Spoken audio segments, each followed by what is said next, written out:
Ai, desculpa. Faz mal. Ai, a Duda, vou falar que eu tô em Jaú.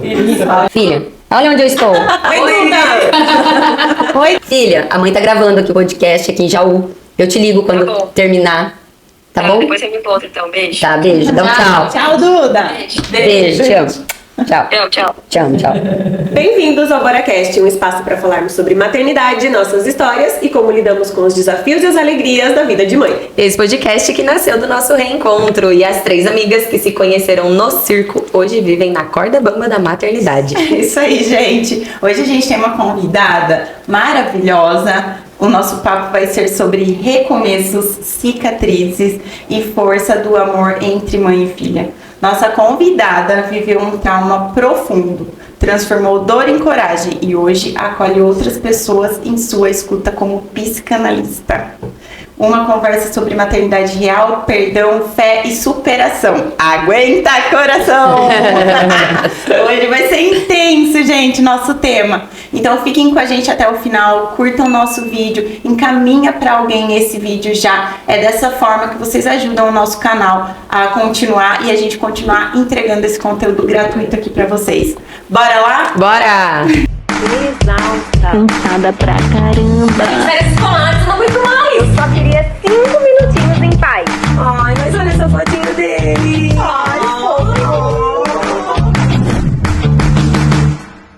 Olá, eu sou a Débora, mãe de 3 filhos, o Pedro, a Laura e o Felipe. Eu sou a Mariana, mãe de 2, o Rafa e o Vitor. E eu sou a Nayara, mãe de 1, o Leozinho. Gente, hoje nossa convidada, ela carrega uma história de vida transformadora. A Meire Berg. A Meire Berg, ela é psicanalista, escritora, mãe do Gabriel e da Maria Eduarda. E ela é autora, gente, desse livro aqui, ó. Prometo Não Te Deixar Sozinha, onde ela compartilha o que viveu após um grave acidente que marcou sua vida.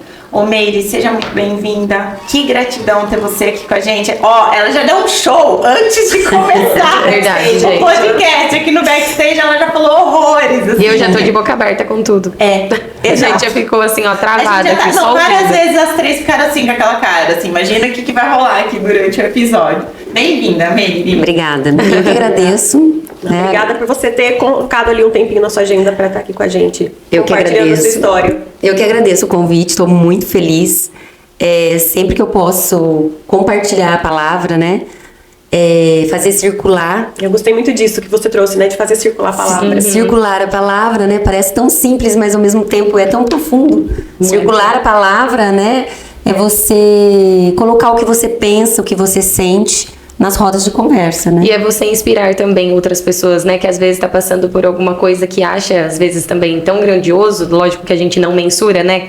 O que cada um Isso. sente. Mas só que às vezes fala assim, nossa, caramba, mas ela passou por isso e conseguiu. Então eu também consigo. Exatamente. Então a gente consegue, né? Isso, ter essa exatamente, troca. exatamente isso. Quando você coloca, né, as suas experiências pro outro, né, ouvir, isso traz com que o outro também se inspire, né? Eu também vou conseguir, né? Eu posso também, né? Exatamente. Nunca medindo, né? Como você disse, nunca medindo a dor, né? Porque cada um tem sua dor.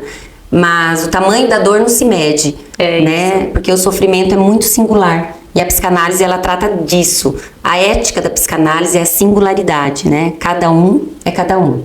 Cada tristeza é única, cada dor é única, cada sofrimento é único. Sim.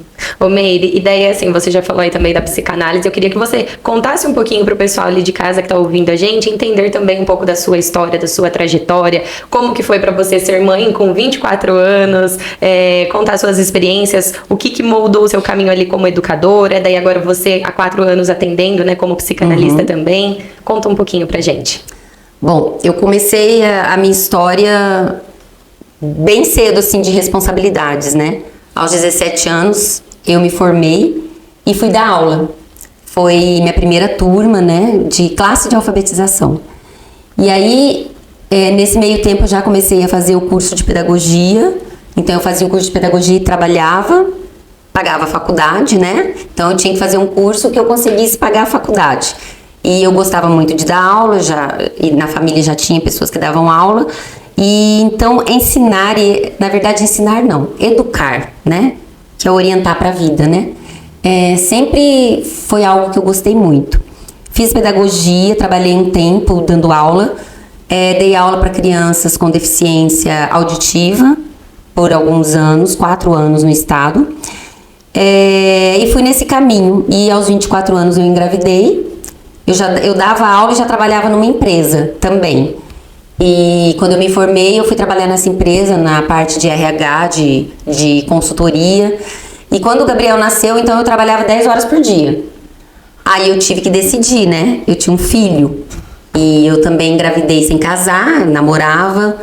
E 35 anos atrás, engravidar foi um problema, né? Ainda mais... Uma outra realidade, né? Uma outra A realidade. percepção social disso, né? Totalmente.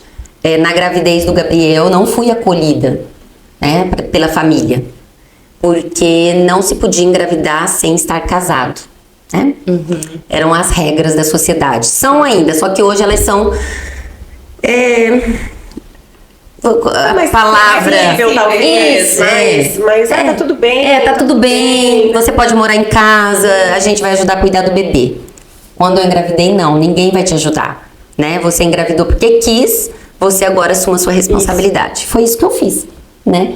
Engravidei, morei na casa da minha avó, e quando o Gabriel tinha 9 meses de vida, eu fui morar com meu namorado.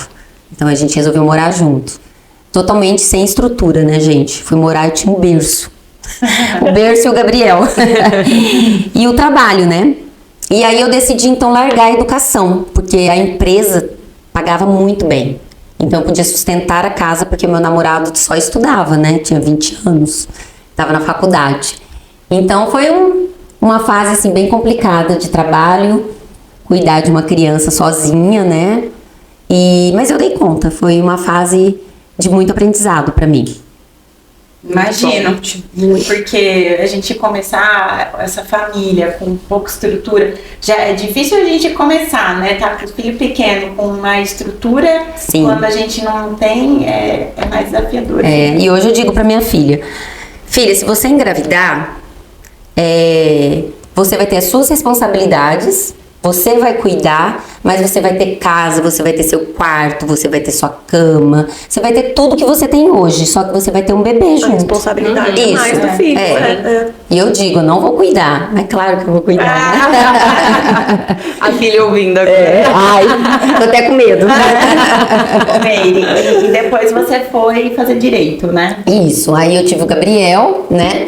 Meu casamento durou 6, 7 anos.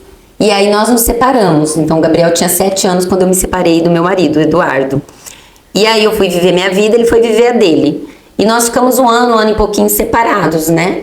E o Gabriel, a gente dividia, ele ficava com o Gabriel, eu ficava também.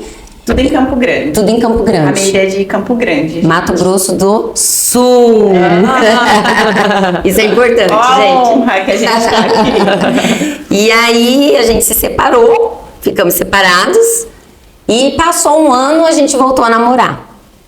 E nesse tempo não tinha flashback, hein? Foi um ano separado mesmo.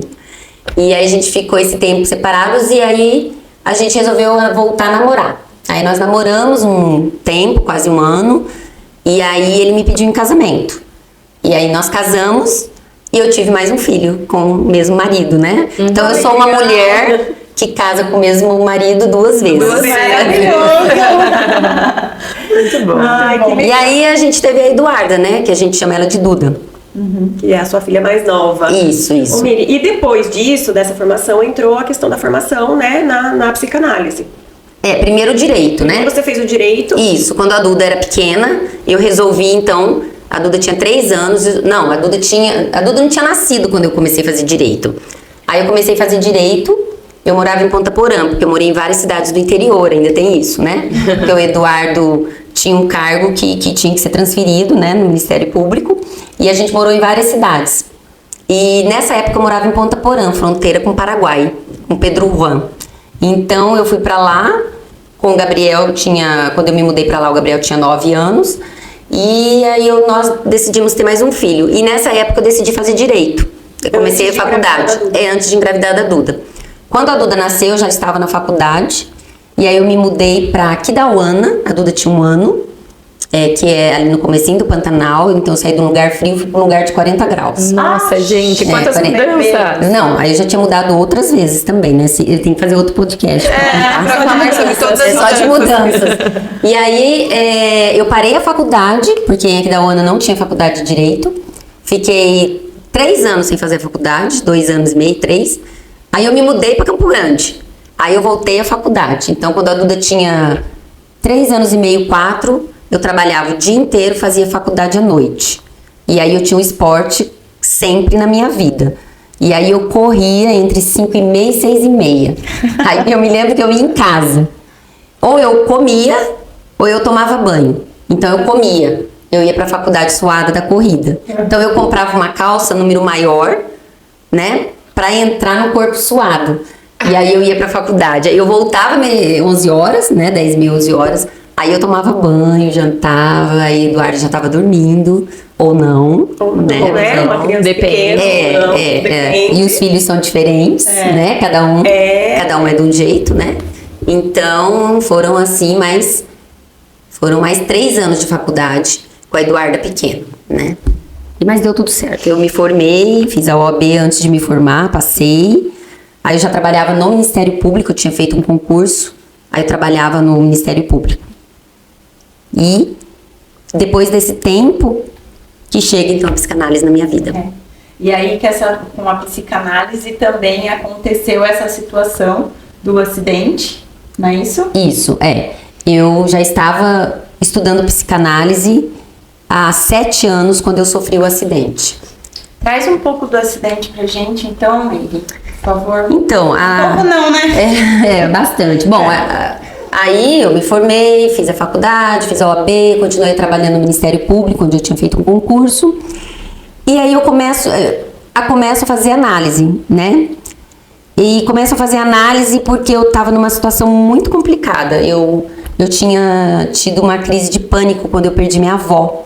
Sim. Que foi a pessoa que me criou, né, praticamente. A avó que te acolheu na gravidez. Isso, eu a chamava de mãe velha e meu avô de pai velho. Então eles eram meus pais, mas eu tinha minha mãe, mas a minha mãe às vezes era bastante ausente. E a minha avó que me cobria com essa função materna, que eu tava falando pra vocês no começo, né? Então ela exercia muito essa função materna comigo.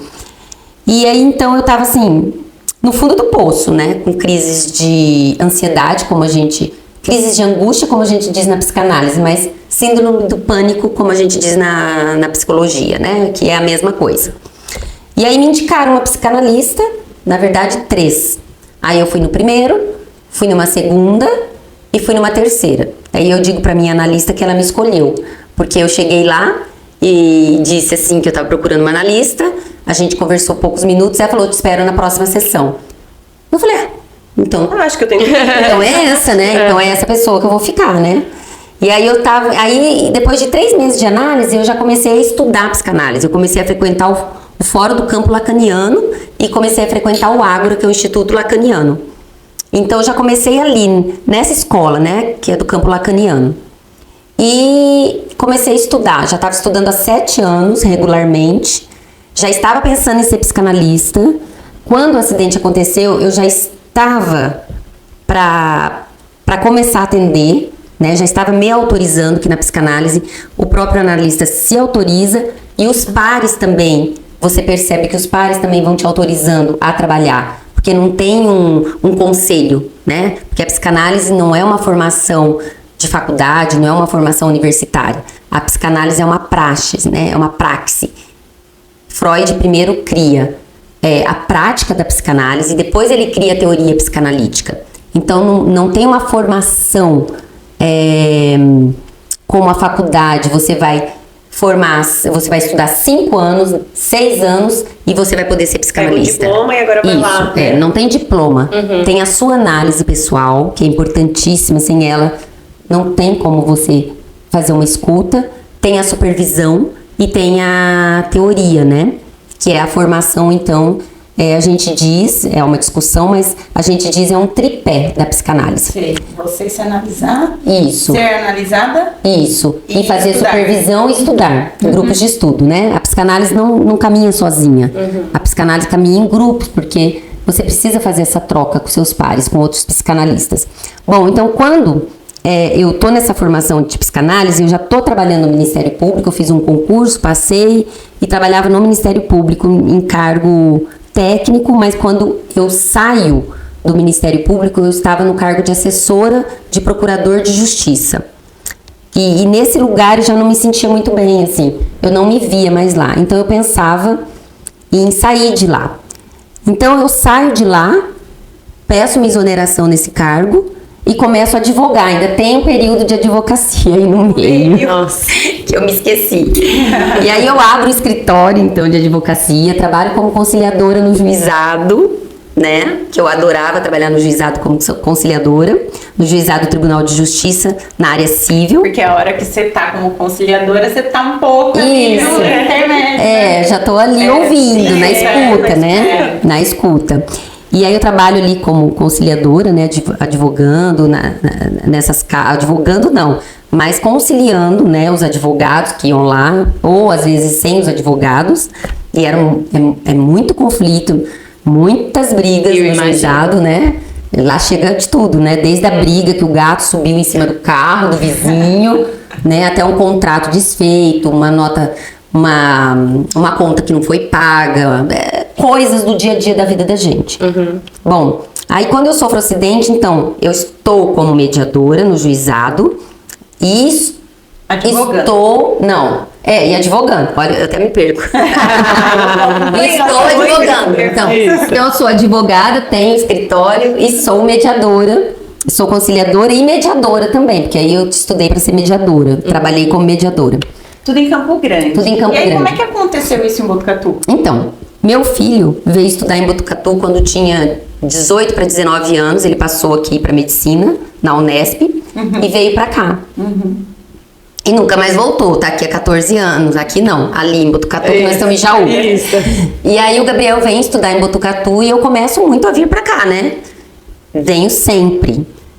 Tinha uma época que eu vinha todo mês, que eu sou uma mãe assim, grudada, né? E eu sempre falo que eu não tenho vergonha de dizer, eu acho isso bem bacana, assim, pra quem assume, né? Quem não quer assumir também não tem problema. Mas eu nasci pra ser mãe. Eu amo ser mãe, é uma dedicação, assim, sempre foi assim. A mulher, ela não nasce para ser mãe. A maternidade não é algo que tem que ser realizada na vida de uma mulher. De natureza. Isso, não é isso, que a mulher não nasceu para ser mãe, não é isso, disso que se trata. A sociedade impõe isso à mulher, e eu acho isso muito triste, né, porque ela pode cruel, né? Chega a ser cruel, né? Tem que amamentar, tem que ser mãe. Você tem instinto de mãe. Primeiro que o ser humano não tem instinto, ele tem pulsão de vida, pulsão de morte.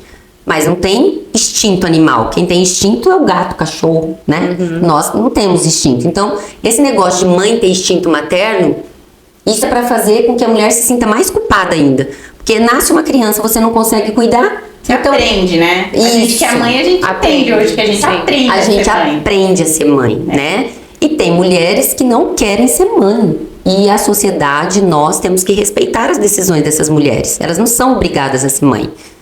Então eu não. Eu digo que eu nasci para ser mãe. Eu adoro ser mãe. Bom, então essa vinda para Botucatu acontecia sempre, então. E aí entra a pandemia, né? Gabriel aqui, médico infectologista. Uau! Linha de frente, Covid, pandemia. Fazia 9 meses que eu não vi o Gabriel. Meu Deus. Eu falei, eu vou pra Botucatu, né? Me organizei, inclusive no livro tem essa organização minha, eu conto como eu vim pra Botucatu, né? Falei, eu vou de carro, vou levar meus cachorros, vou com a Duda, né? E bora lá. Aluguei uma chácara pra ficar isolada lá na Demétria. Olha! Eu falei, não, vou ficar isolada. Se organizou mesmo pra isso. Isso. O Gabriel, qual era a função dele? Matar a saudade da mãe e da irmã e dos cachorros, né? E aí, eu aluguei essa chácara. O Gabriel iria lá de máscara, longe. A gente ia sentar na varanda e conversar, né? E eu ia ficar nessa chácara 15, 20 dias com os cachorros e eu ia fazer as coisas que eu gosto de fazer aqui. Aqui não, Botucatu. Botucatu. A gente Na região de Botucatu. E aí, nesse dia do acidente, eu pensei, ou eu vou fazer rapel, ou eu vou fazer um sup lá no Tietê, que é remada. Fica na prancha, né? de Na pedra. prancha, né? Fazer stand-up. Aham. Ou eu vou andar de bicicleta. E eu tinha, assim, tipo sonho, sabe? Ah, eu tenho um sonho de andar de bicicleta naquela estrada que vai pra Pedra do Índio. A famosa Pedra do Índio. Exatamente. Desculpa. E aí eu queria chegar na Pedra do Índio de bicicleta. E isso fazia muito tempo que eu tava pensando. Olha só. Já tinha falado pro Gabriel várias vezes, inclusive ele, não mãe, a Pedra do Índio, aquela estrada é muito perigosa, você não vai. Mas quando eu saio de Campo Grande, vou dar um spoiler do livro, eu saio pensando que alguma coisa estava esquisita, que eu estava com um sentimento estranho, que alguma coisa iria acontecer. E aí eu tava com aquilo assim na minha cabeça, mas toquei o barco, falei, não, vou embora, vou assim mesmo. Porque era pandemia, já eram esses sentimentos rolavam, né? Isso, Naquela época. já rolava, né, o medo, né, de já era contaminar. muito estranho, Eu falei, não é nada. Aí cheguei aqui, né, em Botucatu, me arrumei na chácara e tal, fiquei legal lá, o Gabriel foi lá. Aí eu falei pro Gabriel, eu cheguei aqui dia 7 de setembro, em Botucatu, dia 7 de setembro, no feriado. Dia 8 eu fiquei meio de boa, tal, né? Falei, já não vou fazer nada, tô cansada.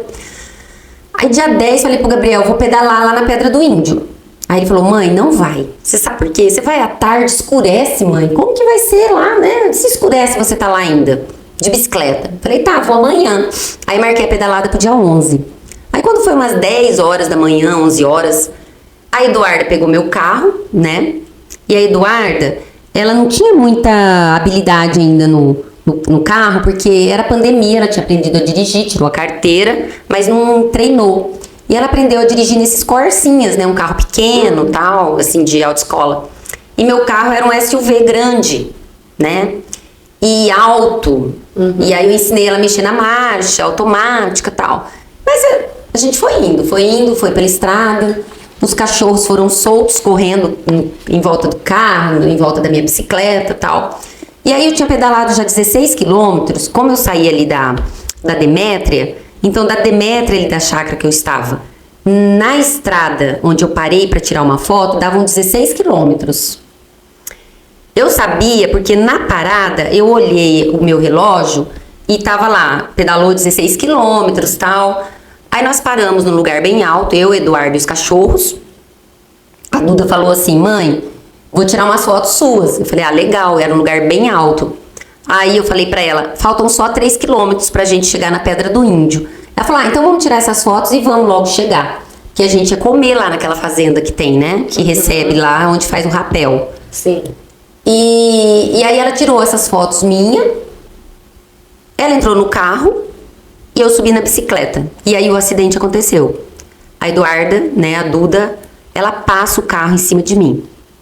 Passa o carro. E eu fico no chão, porque ela volta com o carro, provavelmente, né? E quando eu volto, assim, o acidente é uma coisa muito louca. Eu nunca tinha sofrido um acidente antes. Parece que você tá vivendo um sonho, um pesadelo. Você tem a impressão que você vai acordar daquilo. É uma coisa muito louca. Então, quando eu volto, que parece que eu fui jogada de algum lugar, eu sempre lembro que parece que eu fui jogada de um túnel. Sabe quando você faz... Parece que meu corpo saiu de um lugar assim e me jogaram no chão. Eu tenho essa sensação assim de morte mesmo, de uma coisa de ter ido e voltado, estar em algum lugar, uma relação louca com o corpo. E aí, quando eu volto, então, que eu tô no chão, eu não sei o que aconteceu, não tenho ideia.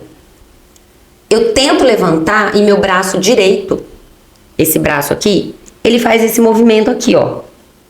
Eu falei, nossa, o que aconteceu com o meu corpo? Falei, acho que quebrou. Quando eu olho assim, sentada no chão e meu braço fazendo esse movimento, eu olho a Eduarda desesperada, a Eduarda gritando.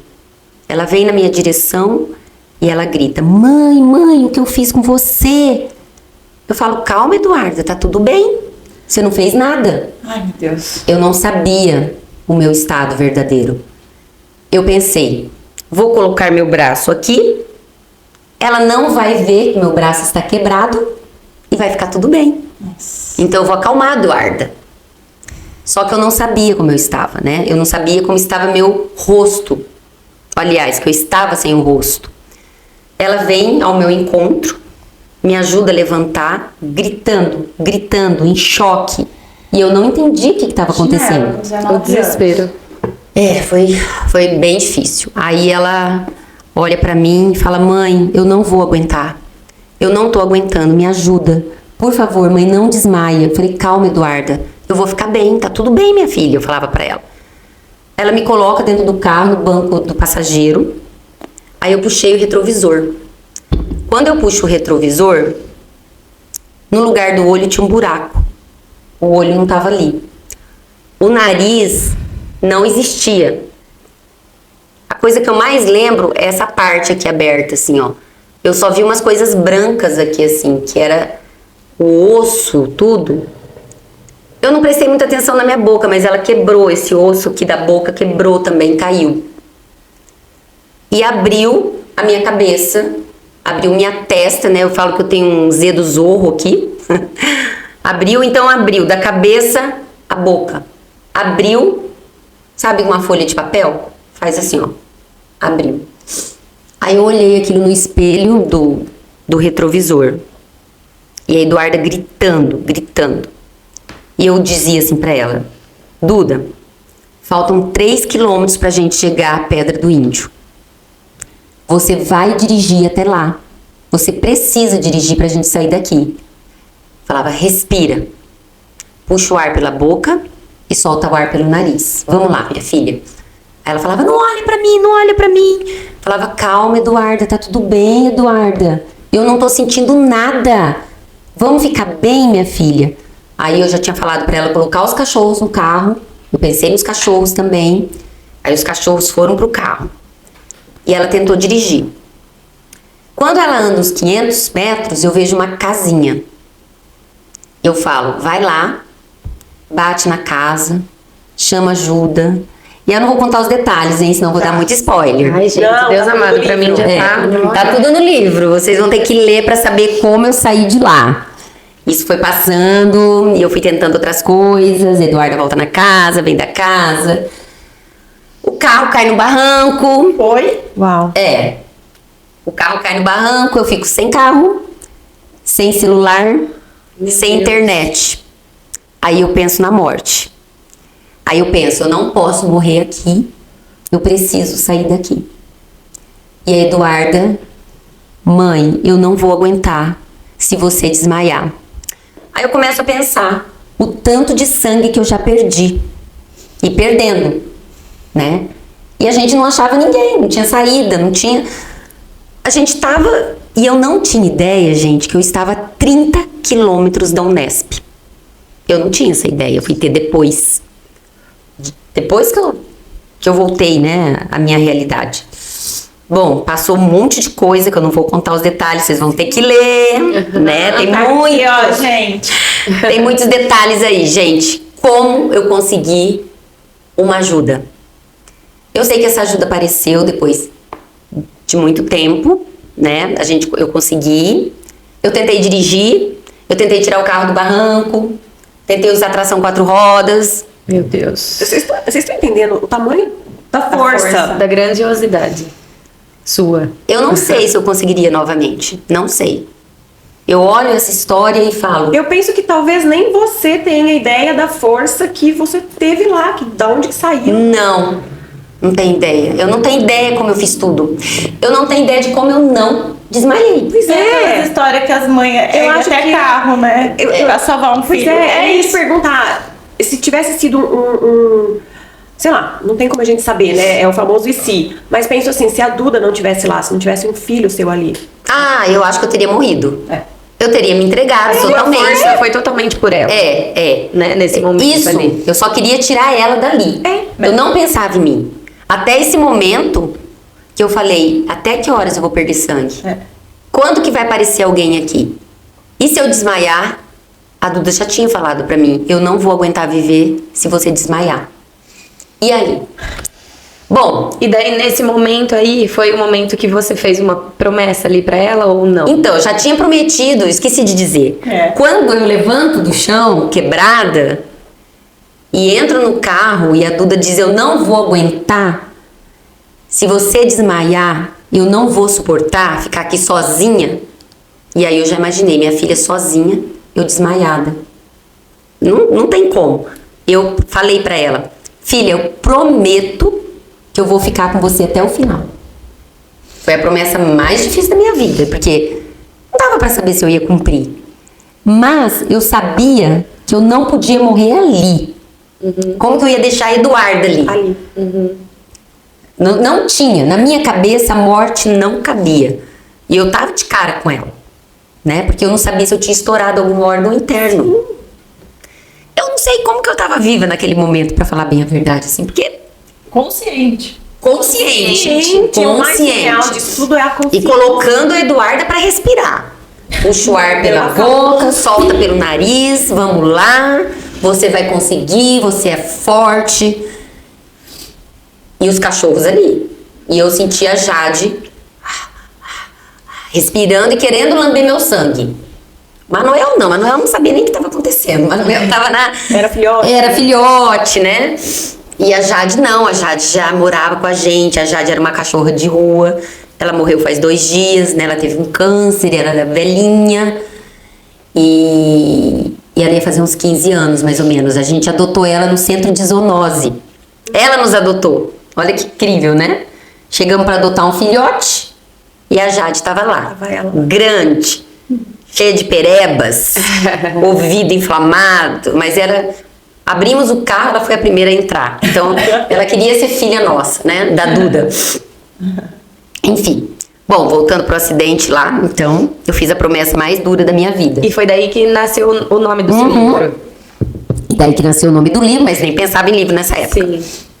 Bom, quando eu vou pro hospital, eu vou falar que é o seu Luiz, dono dessa fazenda aí, que, né, como ele chegou lá, depois vocês vão ter que ler pra saber, eu tenho que deixar um spoilerzinho aqui, né, gente?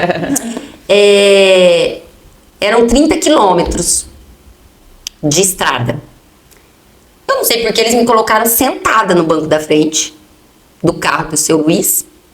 A Eduarda foi no banco de trás, segurando todo o meu rosto que estava caído.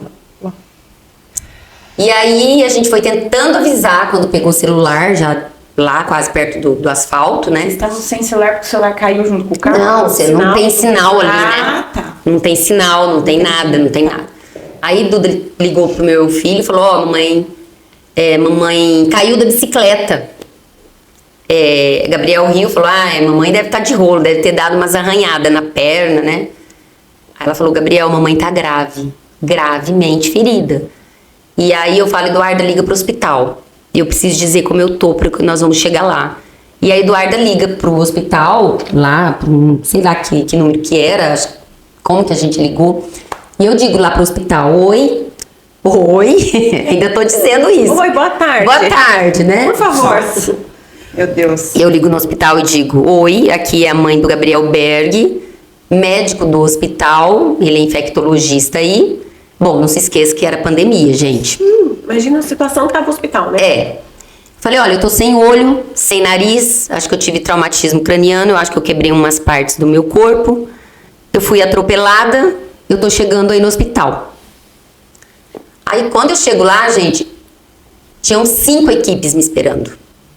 Eu acho que se eu tô viva hoje, eu agradeço muito ao hospital da Unesp, as clínicas, porque o atendimento que eu tive, assim, não é porque eu sou mãe do Gabriel, é pelo meu estado realmente, né? Como eu avisei, falei do meu estado, nisso o Gabriel já ficou sabendo também. E só que eu fui atropelada e ninguém falou que foi pela Eduarda. Mas não pra esconder. É que na hora do desespero... Atropelamento. Sim. Vamos Não falou: olha, Eduarda. Sim. Então ninguém sabia que era ela. Pandemia, todo mundo isolado. Eu entro, me despeço da Eduarda, coração na mão. Não sabia se eu ia viver, né? E preocupada em como ela ficaria. Isso. Eu não sabia como que ela ia viver se eu morresse, né? Mas eu chego no hospital e digo pros médicos, eu acho que meu olho tá aqui. Aí eles chamaram a equipe oftálmica, né? Que é a doutora Roberta, que era chefe. E aí o médico fala assim pra mim, nós vamos ter que dar uns pontinhos nesse rosto. Uns pequenos pontos, né? O seu filho não estava ali. Tava já, Ele estava tava me também. esperando. Aí o médico falou assim, nós vamos dar uns pontinhos no seu rosto. E ele começou a me gravar. Porque ele falou que ele nunca viu alguém chegar num estado tão grave e tão calma. E com tamanha lucidez. E calma. Eu acalmei, falei, tá tudo bem, gente. Tá... Eu não sei o que aconteceu comigo.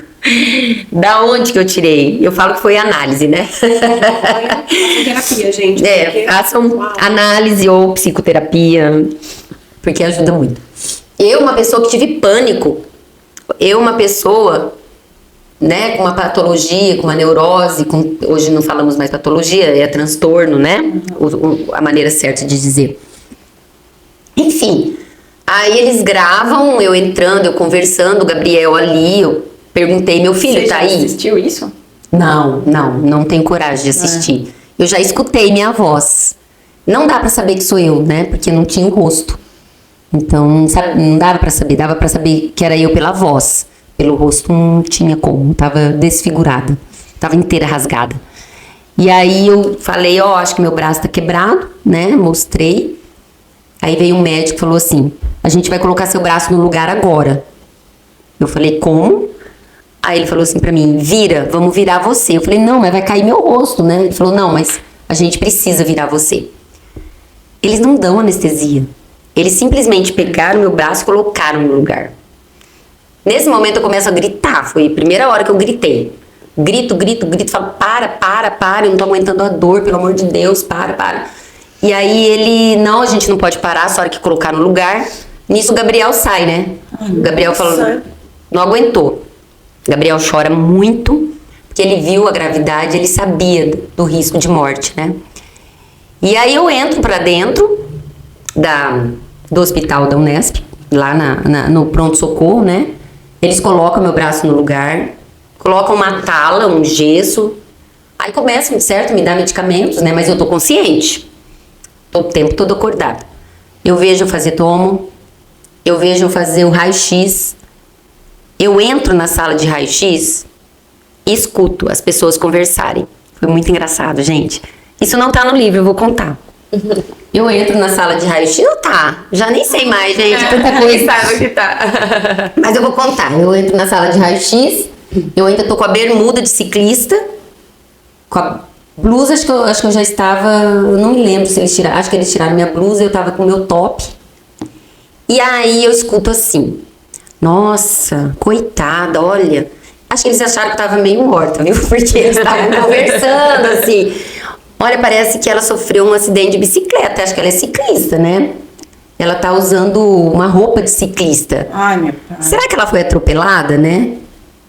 E você ali, E eu ali. consciente de tudo. Eu queria responder, mas eu não conseguia. Eu queria falar, sim, fui atropelada pela minha filha, gente, né? Imagina o susto na equipe, né? Se ela levanta e responde. Coitada, olha o rosto dela. Aí a enfermeira fala, nossa, mas o corpo dela é tão bonito, né? De atleta. Eles estão ali olhando, Se né? fosse uma exposição de arte. Assim. E também com dó de mim, né? E compaixão, né? E pelo meu estado grave. E esse daí é o sentimento de todo mundo que olharia a situação. E foi isso que mais me marcou de você. Porque em nenhum momento você se olhou com esse olhar de dó. Não, Com nenhum esse olhar momento. de eu sou a vítima aqui. Não. Você não teve esse dó. Você falou, não, aconteceu, e agora? O que eu vou fazer pra mudar? Eu acho que eu vou desde o fazer? primeiro momento eu pensei isso. Eu tô assim, e agora? Foi isso que Como eu mais me chamou a resolvo isso, atenção né? de você. E aí, a coisa mais incrível, tal, eu passei ali no raio-x, tal, subi, sei lá, eu lembro de um elevador e lembro de tudo. Aí começa fragmentos, porque provavelmente eu tava... Meio desacordado. Isso, eu já Você tava... tava tomando soro nessa hora? No, soro não, sangue. Não. Mas tomou vários medicamentos Aí- também que deram. Aí de certo eu já não vi mais, né? Mas eu tava acordada, porque eu lembro saindo do raio-x, eu lembro entrando no elevador, eu lembro a equipe médica em volta de mim.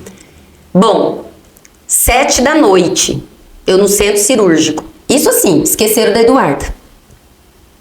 Os amigos do Gabriel foram pro hospital, todo mundo no hospital, Eduarda sozinha em casa, na casa do Gabriel. Desesperada, porque até então ninguém E ela não sabia. ficou então lá no hospital, esperando? Não, tinha, né? não tinha. Pandemia. Pandemia, É verdade, né? pandemia. Seu Luiz foi embora, chorando aos prantos, comovido com a história.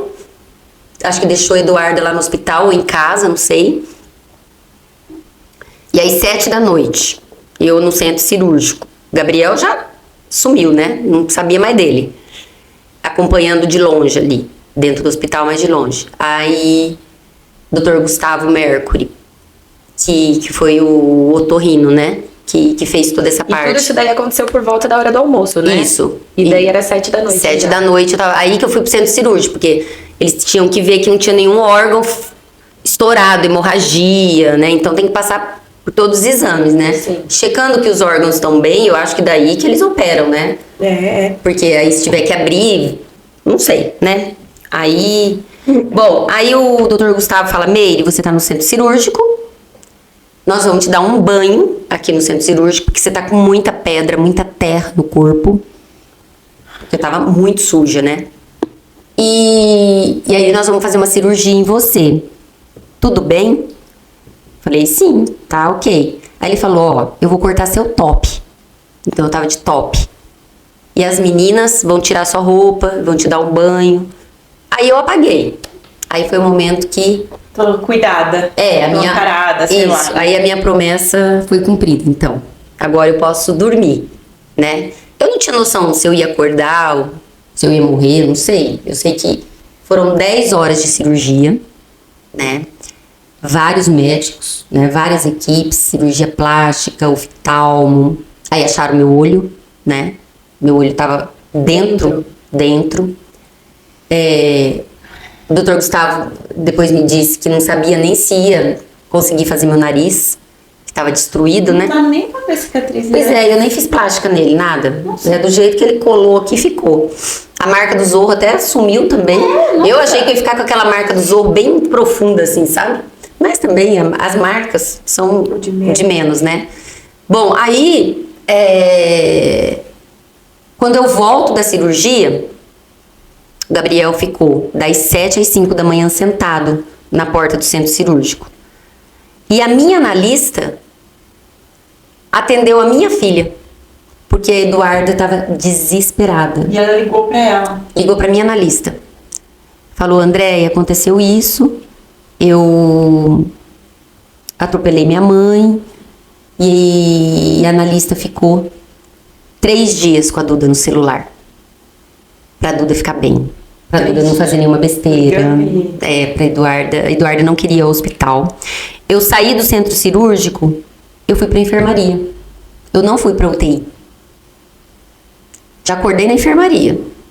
E uma das cenas mais tristes quando eu acordo, eu levei muito tempo pra escrever no livro, porque eu adoecia depois que eu escrevi. Eu adoecia. Porque o Gabriel, ele é um cara muito tranquilo, gente.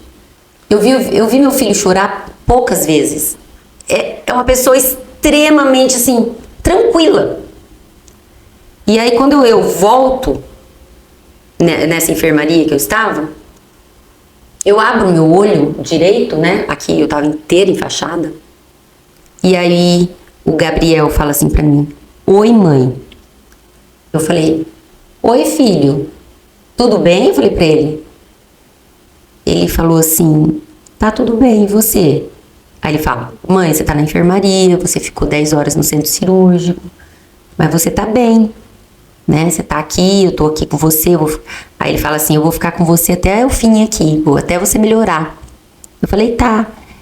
Aí nisso o Gabriel sai do meu lado da mesa, da maca, da cama, e ele vai pra um canto. e eu escuto ele soluçar.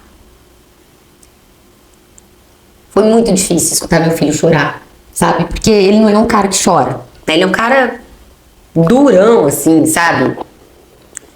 E ele chorava de soluçar. E eu chamei ele, falei, Gabriel, filho, vem aqui. Vai ficar tudo bem. Falei pra ele, calma, né? E a gente foi conversando, né? Aí eu fiquei ali até o final da tarde. Como eu estava com uma pneumotórax, né? Me levaram para o isolamento por causa da Covid também. Aí eu fiquei num quarto, assim, num lugar que eles encontraram dentro do hospital, me isolaram, porque eu não podia pegar nada, eu tava com o pulmão cheio, né? 4 costelas quebradas, o braço quebrado e o rosto, a cabeça toda quebrada, né? Então eu não podia pegar a Covid, né? Ia ser um risco muito grande para mim. E aí eu fico 4 dias no hospital. Falei, gente, 4 dias, eu achei que eu fosse ficar 4 meses, né? Fiquei 4 dias. Como o Gabriel é infectologista, sabe cuidar, então a gente ficou 15 dias em casa, ele ficou 15 dias comigo, sem ir no hospital. Ensinou todos os procedimentos para a Eduarda, tudo que tinha que fazer comigo. A Eduarda foi gigante. Depois de 15 dias, só ela cuidou das minhas feridas. E eram muitas, gente. Não dá pra contar quantos pontos, quantos cortes. Eu vim descobrir que eu tava com a escápula quebrada quando eu voltei à atividade física. 4, 5 meses depois, lá em Campo Grande, que eu fiquei 3 meses morando em Botucatu. E o seu marido ficou... Vinha e voltava. Meu marido ficou Imagina que nessa. era isso pra ele também. Nossa, Eduardo ficou em choque, né? E Eduardo é como... O Gabriel é muito o Eduardo, assim. Muito introvertido, muito quieto, né? Não falava nada. Só tava ali, né? Ele ficava ali, apoiando. Mas a Duda sumiu. A Duda, ela ficou do meu lado e eu não ficava deitada só, claro. Gente, dói muito uma costela quebrada. Imagina 4, né? Respirar. E aí eu me vi ali... que eu não sentava sozinha, né? Não conseguia escovar dente, não conseguia comer, tomar banho, nada. Aí você começa a perceber que a gente realmente é nada, né? E que sem amor não tem como você se reconstruir, né? O amor, ele é o laço mais forte que a gente pode fazer na vida. E sem o amor... eu não tô falando desse amor, né? Tô falando do amor que a gente aprende dentro de casa. Porque o amor, a gente se aprende em casa, né? Com a família. A gente aprende a amar e odiar quando a gente nasce. Então, esse amor, ele é a base para você fazer o laço com as pessoas que você ama. Então, quem faz laço ama, né? Então, o laço é a oportunidade de você amar. Então, por isso que quando eu digo pra vocês de circular a palavra, é fazer circular o amor, né? Não é amor de ser santo, de eu amo acima de todas as coisas. É amar querendo o bem do outro também, né? Porque quando se ama, tem compaixão, né? Compaixão. Quando se ama, você se dói pelo outro. E quando você se dói pelo outro, você consegue ajudar a reconstruir o outro. E foi isso que minha família fez, né? Principalmente eu e Eduarda. A Eduarda emocionalmente e eu física e emocionalmente. Então a gente se reconstruiu a partir do amor. A gente já tinha uma relação boa, né? E aí a relação ficou melhor. Porque a gente... Eu queria que você trouxesse um pouco desse aspecto de reconstrução mesmo. Porque... teve o seu processo de reconstrução, vamos dizer assim, físico, né? A questão emocional, mas também toda uma reestrutura ali de vida afetiva, de vida familiar, né? Como que foi esse processo para você? O que foi mais desafiador? Como que foi para todo mundo isso? Olha, eu acho que mais desafiador... deixa eu só secar meu olho aqui. Desafiador, eu acho que para eles eram ver o meu rosto desfigurado. eu não sabia se eu ia voltar a enxergar, porque eu tinha um olho ali, mas também não sabia se eu estava enxergando. Se o olho, né? Um médico me disse que quando você tem um acidente, assim, com o olho e tal, eu não tenho certeza dos dias, tá? Mas parece que são 3 dias para você ficar cega, né? Quando bate a retina, eu acho, alguma coisa assim. Então, se em 3 dias a retina, ok, acho que é a retina. Enfim, eu não sabia porque meu olho estava fechado. Não sabia se eu tinha visão. Ah, tá. Não sabia se eu estava com visão ainda, né? Se eu ia enxergar nos primeiros dias. Eu não sabia se eu ia voltar a mexer o rosto, porque daqui pra cá não mexia minha boca. Então eu não sabia se eu tinha feito um grande corte, com esse corte eu tinha cortado um nervo que faz a gente sorrir e a mexer a boca. Então eu não sabia nada do meu rosto. Então acho que isso foi muito desafiador, né? A gente se olhar, muitas vezes era um silêncio entre nós, assim, aquele silêncio dolorido, doloroso, sabe? Aquele silêncio, falava que silêncio de morte, assim, sabe? Silêncio sepulcral, que tá naquela coisa, assim. E eu tive muita ajuda do Pedro, que era namorado do Gabriel na época. O Pedro que fez as sopinhas pra mim, né? Tinha que ter alguém. Caldos, né? Você falou Fiquei na sopa aí por 20 dias, um mês, não sei.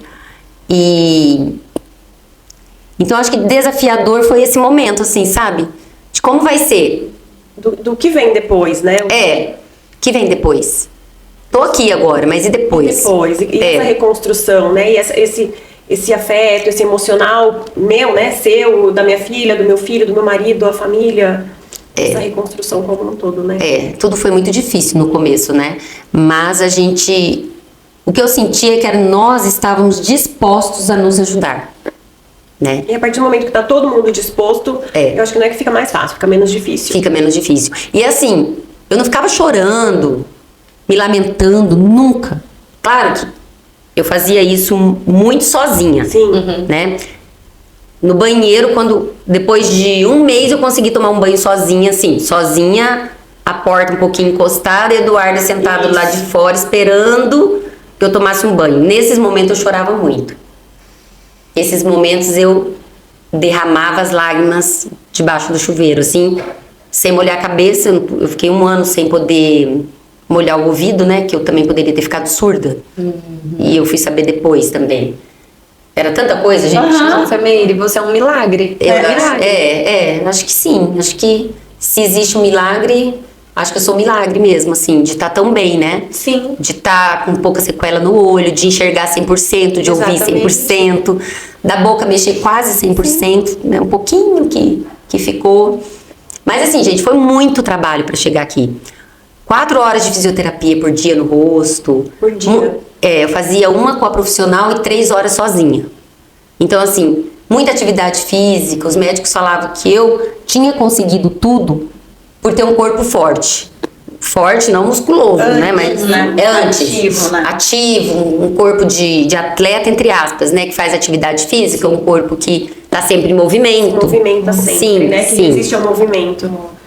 Sim. E como que era o dia a dia, né? A gente sabe que você ficou com o Gabriel e com a Duda, né? Durante todo esse período aí maior de recuperação. Como que era o dia a dia, principalmente com a Duda, né? Que você disse que foi transformador, né? Isso, porque o amor, né, é a forma pela qual a gente se transforma, né? E é o meio fundamental para que a gente possa virar outra pessoa também. Porque a vida é isso, a gente se transforma a cada dia. Hoje eu posso gostar de café, amanhã eu posso acordar e não gostar mais de café, gostar de chá, né? Isso é a vida. E quando o Gabriel volta a trabalhar, então, depois de 15 dias, eu me mudo para um apartamento no centro de Botucatu, que eu aluguei.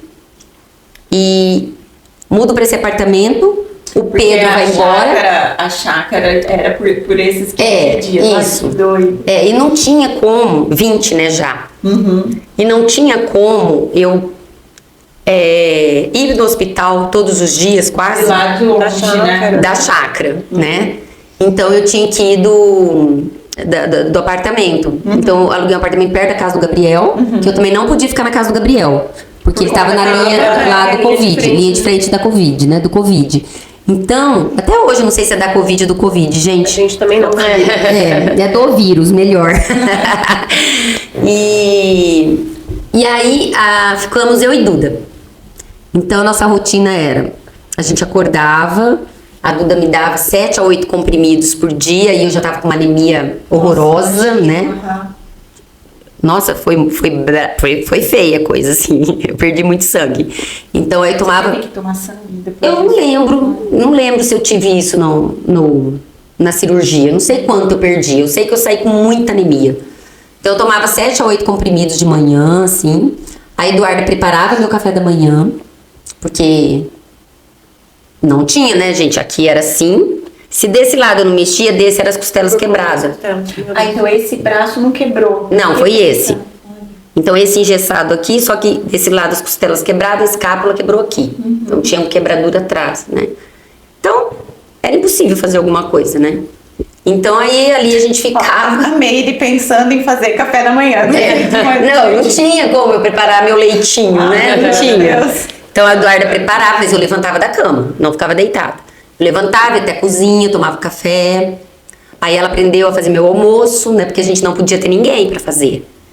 Quando não dava, a gente comprava, né? Quando ela não queria fazer, ela aprendeu a fazer arroz, feijão, a carne, assim. Ela sabia fazer as coisas, mas ela assumiu. Ser a responsabilidade Dela, lavar minha roupa, né? Aí no final da tarde o Gabriel passava lá, todo dia ele se testava, o Pedro se testava, ele levava os cachorros pra eu ver, aí ele tem mais 2 também, né? Então iam os 4 cachorros me visitar. Era uma alegria no final da tarde. Aí depois que eu melhorei mais um pouco, a gente conseguia ir na praça ali de frente à igreja. Sim. A gente sentava naquela... Gente, era muito Ali triste. Na Misericórdia, ali perto da Misericórdia. Em cima, eu aluguei um apartamento da Cris, em cima... Ai, gente. Tem Em cima da consultório. Copenhagen.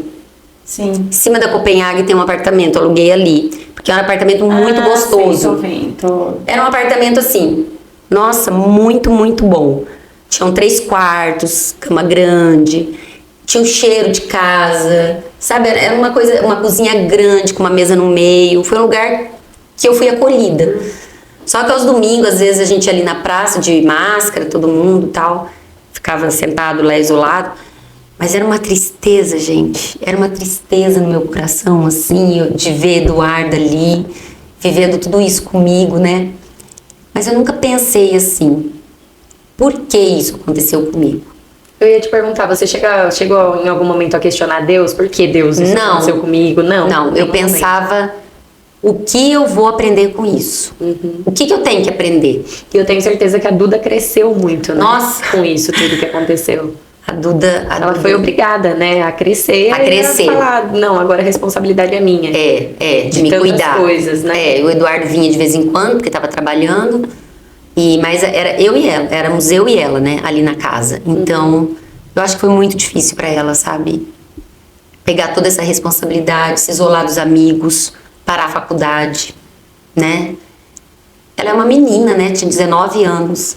Mas também eu agradeci de não ter sido ela. E se é ela, Eu tenho certeza. com o rosto como o meu aos 19 anos, como seria suportar isso para uma menina? Eu não, eu já estava mais vivida, mais madura, mais velha. Então, e desde o início eu pensava, o que eu preciso aprender? Ser uma pessoa melhor, me transformar. Eu já tinha essa coisa de gostar de gente, né? E os meus amigos, assim, os que restaram depois da pandemia, a gente mudou tudo, né? Mudou. Amigo, a gente mudou tudo depois da pandemia. Eles falam, assim, que eu tô muito mais feliz, mais leve do que eu era antes. Eu sempre fui uma pessoa muito alegre. Eu sempre tive muita vontade de viver. Eu acho que isso conta muito, gente. Conta muito. Vontade de viver. A gente fala que é pulsão de vida. É isso que faz a gente mover como ser humano, sabe? É isso que faz você acordar, levantar, cuidar dos filhos, ou cuidar da casa, ou cuidar do escritório, trabalhar, seja lá, ser voluntário, não importa. né? A sua relação de trabalho desde que você faça algo. Não dá para ficar sem o trabalho. E eu não tô falando do dinheiro. Eu tô falando do trabalho como ser humano, né? Do trabalho de se movimentar, de desejar algo, de construir algo, seja lá o que for. Útil, né? De se sentir, sabe, uma pessoa que vive, né? Então, às vezes, eu tenho uma pergunta assim, ó. Por que o amor se tornou tão importante pro ser humano, né? Por quê? É uma pergunta que eu sempre me faço, assim. Eu fui dar a palestra, eu falei sobre amor e coragem, e o Gabriel falou, mãe, mas sua palestra chama amor, mas amor... Aí eu fui lá falar sobre amor. Depois eu tive a devolutiva do pessoal que escutou, né? O pessoal que tava lá. Nossa, Meire, você falou de amor de um outro lugar, né? Porque amor é tão simples. Ou se ama ou não se ama. Mas não é assim, né? O amor é construído, né? E por que é tão importante pra gente amar, né? Por que a gente ama? Vocês sabem? Por que a gente ama? Não, por quê? Porque a gente ama. Porque a gente quer ser amado. Então a gente ama para ser amado. E mesmo quando o amor não é recíproco, ele acaba sendo, porque um ama. Então sempre tem o amor, sempre, né?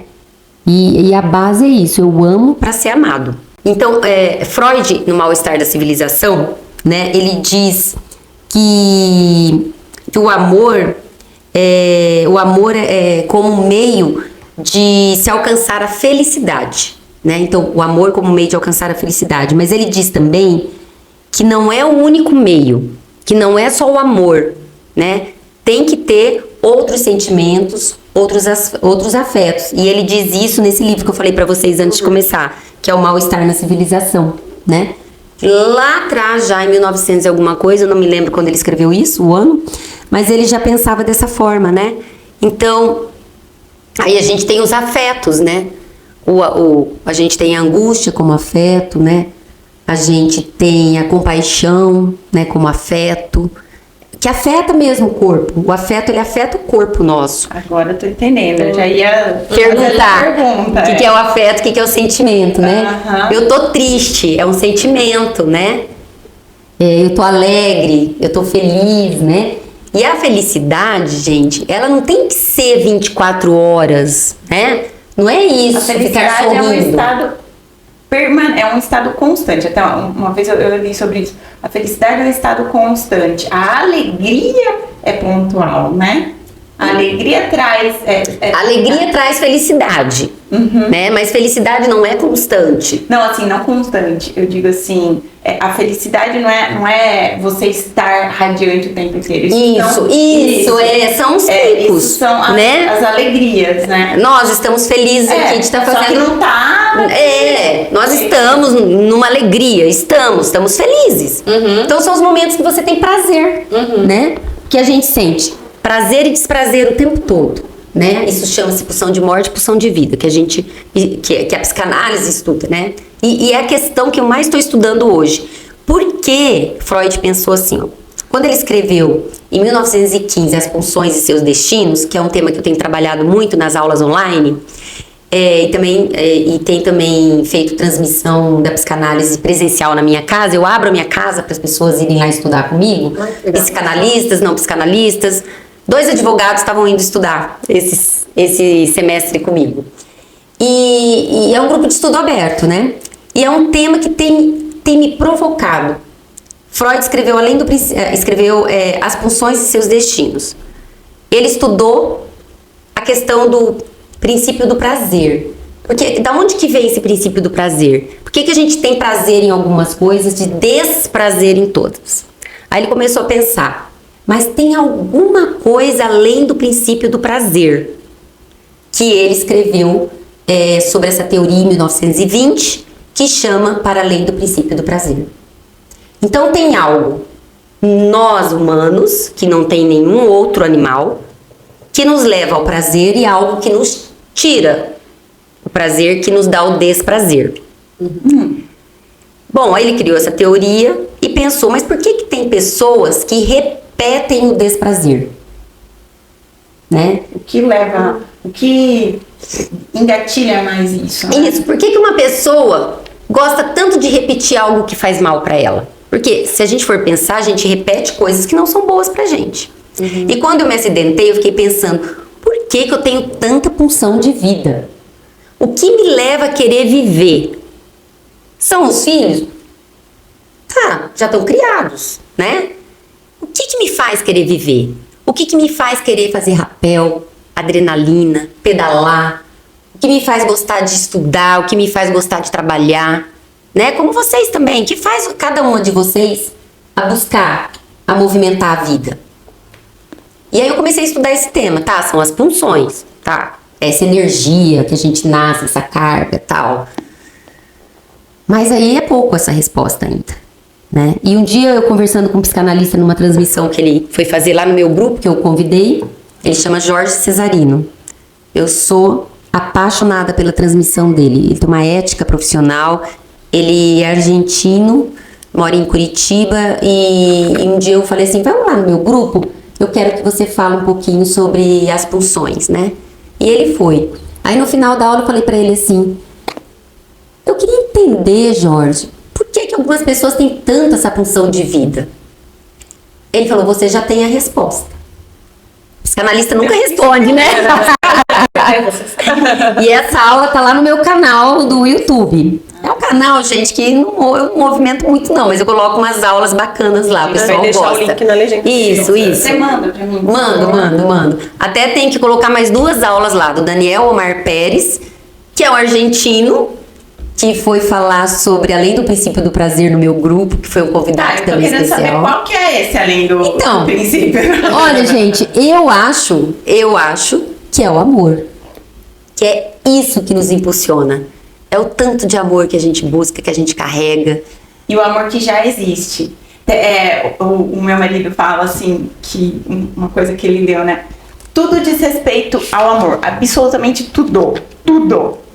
Ou a presença dele, ou a falta dele. Tudo tem um amor. Tudo diz E respeito ao também amor. a gente não ama sem o ódio. E daí, então, que é a falta do amor. Não. Ódio não é falta de amor. Ódio é um outro sentimento, mas não é falta de amor. E também não é contrário ao amor, tá? O ódio não é o oposto do amor. É um oposto falso isso. Não é. Quando você deixa de amar, você não odeia. Quando você deixa de amar, você fica indiferente. Faz sentido. Faz sentido, né? Faz sentido. Então, amor e ódio não são opostos. Freud escreveu isso em 1915. E você falou então que no seu ver ali, né, uma pessoa repetindo ali os padrões que deixam ela feliz, então seria por conta disso, esse estímulo, esse amor à vida, sim. amor a tudo. E uma pessoa que repete os comportamentos que fazem ela se Negativos sentir ruim, seria o ódio ou não? Não Não necessariamente. Quando a gente nasce, a gente tem uma satisfação muito grande. A gente experimenta algo de muito prazeroso, né? Pode ser a primeira... Dizem na teoria que é a primeira mamada, aquele primeiro contato de amor. Isso porque você já experimentou o ódio. Então aí você começa a experimentar o amor, né? Quando a gente... Pode na hora que nasce, que a gente não trouxe, acho que isso. A gente Isso, tava só no backstage. porque a gente nasce no desamparo, né? E são muitas experiências difíceis ao nascer, né? Então a gente experimenta primeiro isso. Depois a gente é amparado por alguém que nos deseja. Aí a gente começa a experimentar o amor. Então, para Freud, o ódio vem antes do amor, né? Bom, aí, quando você cresce, você quer o quê? Você quer experimentar aquela satisfação. Você quer repetir aquilo que você não sabe onde que tá. E a gente passa uma vida querendo repetir aquilo. Mas também a gente repete o desprazer. Mas o que leva ao desprazer? Não sei te responder. Não tem uma São as resposta. crenças individuais de cada uma, né? Então, De cada aí de cada pessoa. pessoa vai É. saber. E a repetição desprazerosa, às vezes você não percebe o que te faz mal. Não precisa ser necessariamente... Ou a mesma coisa. São vários tipos de gatilhos. São que te várias levam- repetições, mas tem... Você já viu alguém que repete, por exemplo, o par amoroso, a mesma repetição, com o mesmo tipo de pessoa? Aquele que te maltrata? É uma repetição. Mas, gente, a gente não repete sofrer conscientemente. Ninguém quer sofrer. Ninguém quer sofrer. Ninguém quer o sofrimento. Uhum. Né? A pessoa, por exemplo, que quer comprar, compulsivo. Né? Eu vou comprar porque eu quero uma satisfação. Eu quero preencher algo que me falta. Isso me falta estruturalmente. Nós somos feitos de falta. Não tem como a gente ficar sem a falta. Porque se a gente ficar sem falta, a gente fica sem desejo. Uma coisa ligada à outra. Né? Então eu compro. Aquele prazer momentâneo. Nossa, maravilhoso. Você vai querer comprar de novo. E de novo. Isso é uma repetição que faz mal. Né? Sim. Mas às vezes você não percebe que você repete. Pode ser outra coisa. Pode ser qualquer tipo de coisa que te dá um desprazer depois. Que te traga culpa. Né? Você faz algo que te traz uma culpa. Depois você faz novamente aquilo. Nossa, tô fazendo de novo isso. Por quê? Isso, quando você faz um tratamento psicanalítico, você consegue, durante o período que você está indo, fazendo análise, você consegue perceber as suas repetições. Vai continuar repetindo? Talvez vá, de uma forma diferente, com menos sofrimento. Por quê? Não há promessa de viver sem sofrimento e sem angústia. Mas a gente pode viver feliz apesar de ter angústia e sofrimento. Eu acho que é por aí, né? Lindo. Lindo. Lindo. Muito lindo. Ô Meire, e daí, no meio de tudo isso, nasceu o seu livro. E você... E o livro? E o livro, gente? E o livro? Gente, no livro tem muita coisa que eu não falei aqui. Ô Meire, você falou assim que justamente escrevendo também que nasceu ali o seu processo de cura. Também. Né? É. Então eu queria que você trouxesse agora isso pra gente também. Então tá. O livro nasceu assim. Com 10 dias do acidente, eu chamei a minha psicanalista. Falei, olha, preciso falar. Né? Falar o que vier à cabeça. É a única regra que a gente tem na análise, é falar o que vier à cabeça. É a única coisa. E eu, sabendo disso, né? Chamei minha analista. Falei, eu preciso dizer sobre tudo isso que tá acontecendo comigo. Eu não tava entendendo, né? E aí meus filhos levavam minha cadeira debaixo da árvore. Sabe, põe o velho debaixo da... Você conseguiu põe no falar sol, de lado. sabe aquela coisa? Né? Quando você fica velhinho, o filho põe no sol, tira do da sol, manhã, tira do sol. põe no sol, tira do sol. E aí eles me levavam longe, porque eu queria falar. E aí eu comecei minhas sessões de análise assim. Nessas primeiras sessões, eu lembro que eu babava, porque eu não conseguia falar, eu tava costurada, né, babava. Mas eu insisti, falei, eu não vou desistir de falar. Porque eu acho que vai ser muito importante pra mim. Porque eu acredito que a palavra cura, né? Bom, porque durante esses anos a psicanálise me transformou. Ah, porque é a psicanálise? Não, porque eu quis, né? Porque eu me desconstruí, né? E se permitiu E também, me né? permiti tirar as culpas que eu tinha, eu me permiti ser uma outra pessoa, a enfrentar meus medos, né? A não ter mais pânico, né? Então eu me permiti experimentar as coisas. Bom, aí eu comecei minhas sessões de análise, começou virtual. Aí depois eu fui para Campo Grande, melhorou quando melhorava a Covid, a pandemia, a gente se encontrava, eu ia pro consultório dela. E aí eu comecei a escrever para melhorar. Eu escrevia para ela, né? Porque quando eu tava angustiada, ela falava, manda pra mim aí que eu vou ler, o que você escreve já ajuda. Aí eu escrevia no Whats, tô numa angústia danada, tô numa tristeza danada, não sei o que vai ser da minha vida. E aí eu comecei a levar os textos pra ela. E poesia que tava me rasgando a alma. Tanto é que lá no meu Instagram, _psicanalista, tem muita poesia. E umas poesias de chorar. Eu tava numa fase muito difícil, então eu escrevia sobre o corpo rasgado, costurado, sobre a morte, né? Ficar de cara com a morte. Eu tava escrevendo o que eu tava vivendo, né? Sim. Descobri que eu era uma poeta que escrevia com muita tristeza, né? E na tristeza. E aí um dia a minha psicanalista falou assim, Meire, parece que tem um livro aí. Falei, livro? Gente, nunca pensei em escrever um livro na minha vida. Eu falei, você acha mesmo? Ela falou, tá muito bem escrito. Falei, será? Falei, tá bom, vou começar a organizar então. Não tenho nada pra fazer mesmo, né? Eu não podia mais voltar às audiências de conciliação, porque eu tava enxergando só com o olho. E como eu tava num processo de enxergar tira tampão, põe tampão. Aí eu tive diplopia, visão dupla. Eu não conseguia fazer mediação, porque quando você faz uma conciliação, você tem que fazer um termo depois para as partes assinarem. Você tem todo um trabalho de escrita para fazer. Então eu não podia mais ser conciliadora. Eu falei, vou escrever então, né? Aí eu fechei meu escritório já de advocacia e aí já estava pensando em abrir um consultório. Falei, agora eu vou ser psicanalista, né? E aí, então, nasce o livro do meu divã. Começo a escrever, começo a levar para minha psicanalista, ouvir minha psicanalista, é escritora, tem acho que 3 ou 4 livros. O primeiro livro de psicanálise que eu li foi sobre exílios... não vou lembrar o nome dela, o nome do livro agora. Foi um livro sobre o amor que eu li. Louco isso, né? Falei, você tem um livro para me emprestar? Ela falou, eu escrevi um livro. E aí eu li o livro dessa minha psicanalista, dificílimo assim.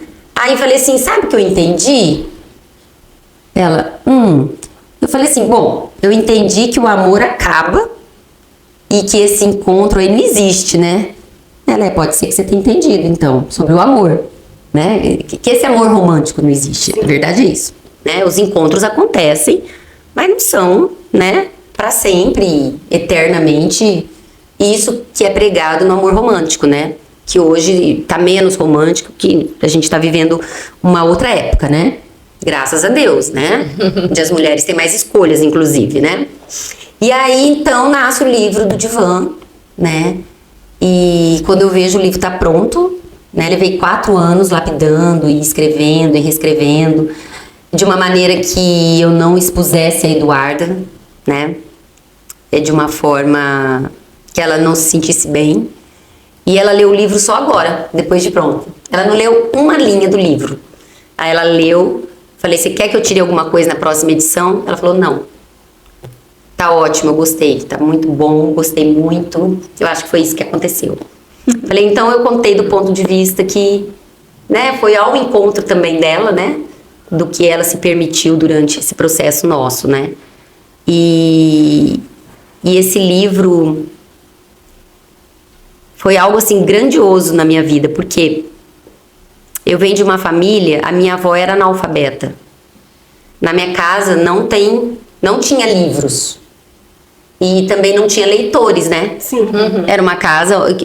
Eu não me lembro de livro infantil. Eu não me lembro de ninguém corrigindo minhas tarefas. Ninguém ia na escola saber como que eu tava.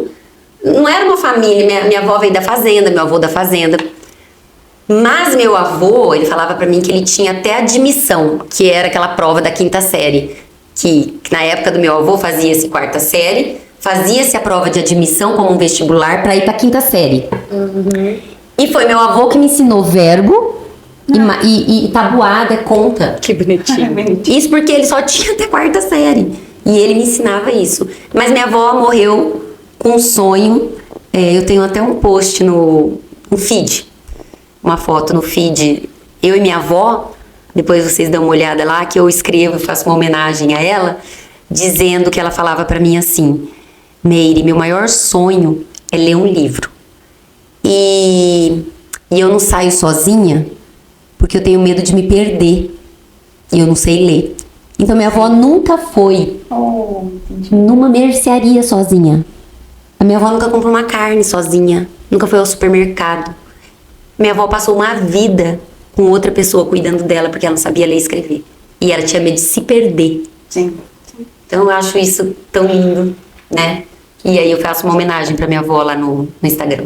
E esse livro foi um marco em milhões de sentidos, então, pra você. Foi. Né? Não só entre muitas aspas. Sim, sim. A questão da reconstrução da sua história familiar ali com a Duda. Com a Duda. E esse laço meio que final, vamos dizer assim, com a história da sua infância, da sua avó. E sim, né? Como minha avó, ela provavelmente falaria assim pra mim, não acredito que você escreveu um livro. Você jura, Meire, que é verdade mesmo? E foi a minha cura, né? E quando eu digo cura, gente, não é a cura médica. Vou, sim, né, tirar o sintoma, né? Na psicanálise a gente não tira o sintoma, porque o sintoma é a base da nossa construção como sujeito. Se tira o sintoma, você não dá conta de viver. Então o sintoma faz parte da nossa vida, né? Os sintomas que a gente tem. E então foi a minha cura de poder viver feliz com o que eu reconstruí após o acidente. Com as minhas limitações, né? Com as sequelas físicas, né? Do olho, né? Meu olho, ele pisca com mais dificuldade. É um olho que eu tenho que cuidar muito, né? Eu tenho que dormir com o olho fechado, porque ele não fecha totalmente, né? Eu perdi muitos músculos em volta do olho. Eu perdi o músculo principal, que é esse que levanta a pálpebra. E aí o meu médico, o Dr. Nivaldo, ele tira então um pedaço de músculo da cabeça, põe na testa, e aí eu aprendo a erguer o olho com a testa, né? Então, a minha testa, eu não posso usar botox, né? Não pode travar. Não, porque senão eu não levanto meu olho mais, né? Então, assim, são muitas coisas que aconteceram para minha reconstrução, né, do meu corpo mesmo, do meu rosto. E então o livro fecha, né? E como como a Duda disse, a minha mãe vai falar agora sobre esse acidente por mais um tempo e depois ela vai passar para um outro assunto. Ela vai escrever outra coisa. E com certeza uma nova fase da vida. Sim. Porque Vai ser recente, né? A gente tava conversando. É muito recente, A né? gente tá gravando hoje, dia 12 de setembro. Ontem fez 5 anos, né? 5 anos. 5 anos. De que 5 tudo isso anos. aconteceu. Então é uma coisa muito recente. Muito. E é uma coisa muito grandiosa, no sentido de profundidade mesmo, de dor, de comoção, dor física e emocional, pra ser reconstruída em pouco tempo. Sim, sim. Né? Então, se for pensar 5 anos, é pouco tempo. São 9 cirurgias. Então, vocês estão nesse processo de reconstrução, de cura, que talvez o livro esteja chegando para fechar, mas para fechar de forma, né, de forma lenta, de forma de fazer uma despedida ali meio devagar. Ah, sim, porque eu fiz a última cirurgia, que eu acho que eu não vou fazer mais, que eu já cheguei onde eu queria, tá ótimo. Faz 4 meses. Super recente. Você sabe que quando a gente ficou sabendo de você, que a gente até começou, você tinha, fazia pouco tempo que você tava, porque foi quando eu entrei no seu Instagram e aí você tava postando que você tava na recuperação dessa cirurgia e tudo mais. Sim, sim. Foi na outra cirurgia ainda que você me viu. Foi na... Porque nessa última eu nem vim pra Botucatu. Foi na penúltima cirurgia que você começou a me acompanhar. Ah, é? Aham. E agora eu fiz mais uma, né? Então agora parece-me que a gente não vai fazer mais nenhuma, porque eu não posso mais mexer no olho. Meu olho tá no tamanho máximo, né? Porque a córnea, se você não pisca, ela fica o tempo todo exposta, né? Então se vê um mosquito, se ele for ligeiro, ele entra no meu olho. Ele é mais rápido que minha fechada. Então o olho que é bem assim, ele tá sempre no perigo, né? Então tem que cuidar bastante. Mas o fato de enxergar 100%, né? É muita vitória, né? Os oftalmos falam. Milagre. Como que você enxerga? A gente não sabe como que você enxerga, né? Como Você enxerga, você ouve, você fala para fazer isso que você tá fazendo. Sim. Levar a palavra. Fazer isso aí. É isso daí. E a gente estava conversando, antes de começar a gravar, né, da questão que a gente não deve, né, medir a dor do outro, né? Você estava dando exemplo. Eu perdi meu rosto, mas talvez alguém que perdeu o dedinho não vá aguentar, né? Sim. Então, considerando essa situação de que a dor é individual e cada um vai sentir a sua dor na profundidade que ela precisa ser sentida, provavelmente a gente tem mães ouvindo, passando por dores delas. E você com essa história de dor profunda reconstruída. Em todos os sentidos, né? Emocional, físico. Eu queria que de repente você deixasse uma mensagem de força, de encorajamento pra... Por onde essas mães podem de repente começar a lidar com essa dor? Porque a gente tá vendo aqui que é possível sair dessa dor, que a gente tem essa força. Tem. Da onde que sai essa força? Olha, eu penso que o primeiro passo para que a gente possa lidar com uma dor muito profunda é respeitar os próprios limites que nós temos. Nem todo mundo aguenta de uma forma leve ou de uma forma muito pesada. Se respeite, né? E tem que amar, né? Sem amor, sem se abrir para o amor, né? Porque o que é amar? A base do amor é a admiração, né? Você admira, né? Sem admiração não tem amor. Exatamente. E quando você é mãe, né? Você precisa amar aquele sujeitinho para você estender a mão para aquele sujeitinho E aí você vai começar a admirar também, né? Esse ser que você colocou no mundo, né? E eu penso uma coisa, que é minha e que eu acho que o amor, a relação amorosa a gente sabe que é com condições. Super condições, né? Eu vou te amar se você for loiro, se você for moreno, se você, né, tem dinheiro, não tem. O amor de mãe também é condicional. Não é toda mãe que ama incondicionalmente. Não é toda mulher que nasceu para ser mãe, lembra? Sim. Que eu disse isso, eu penso isso. Então, é se respeitando mesmo. Como você ama? O que você tem para dar nesse momento? E também não se culpar por querer dar aquilo que o outro dá e que talvez você não consiga dar, sabe? Cada um dá o que tem, né? Até, vou fechar com uma frase, vocês vão me matar, mas eu vou fechar. Lacan diz que amar é dar o que não se tem a alguém que não quer. Eu sei que é profundo e difícil de entender. Então, amar é dar o que não se tem, né? Isso é muito difícil de se entender. Por que eu disse isso? Porque amar é complexo. Amar envolve vários afetos, né? Amar precisa de dedicação, de construção do amor, né? Sem a construção do amor não dá para amar. E eu acho que na maternidade é assim também. Você constrói um amor, tanto é que tem filho que diz, né? Minha mãe ama mais o fulano, quando tem mais de um. A Duda fala, seu preferido é o Gabriel. O Gabriel fala, seu preferido é a Duda. Não, ele concorda que é ele. E aí a gente sempre brinca, o preferido da mamãe é o Gabriel. A forma de amar o Gabriel é uma. Eu estava em outro momento da vida. As nossas dificuldades foram outras. Nós passamos outras coisas juntos. Sim. A forma de amar a Eduarda é diferente. A infância dela foi diferente, ela foi uma criança diferente. Então, é uma construção, né? É uma dedicação. Então, se respeitar. Eu acho que a primeira situação numa relação de mãe e filho é respeito. Respeito pelo que você pode dar. Então, amar é isso, é dar o que não se tem. E o que mais a gente tem para dar é a nossa falta. Talvez seja porque isso. É o que a gente, porque você falou, a gente ama porque a gente quer ser amado. Então Isso. a gente dá o que a gente gostaria de receber. Que mais a gente sente? Falta, né?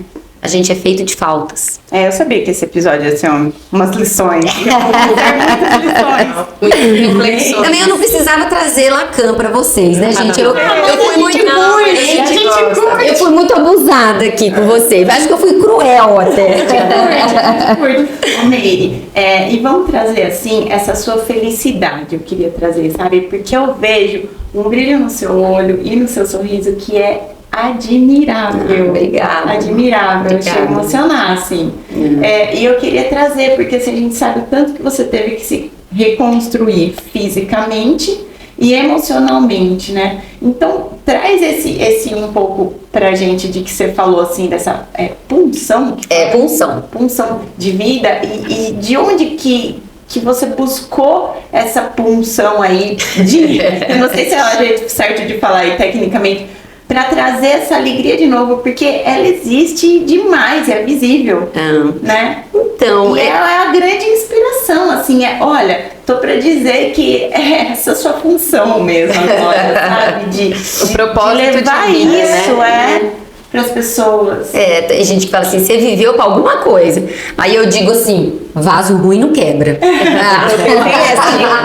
Não sou tão boazinha assim, eu falo. Por mim, eu digo que essa é uma grande inspiração que eu tô sentindo. Assim. Eu fico feliz, já senti felicidade, né? Eu fico feliz com as pequenas coisas, gente. Eu lembro que tem uma foto aí no livro, vou pedir pra vocês abrirem, abram na página... Deixa eu ver aqui. Estou fazendo uma coisa que não foi armada para ser feita. Deixa eu ver aqui, peraí.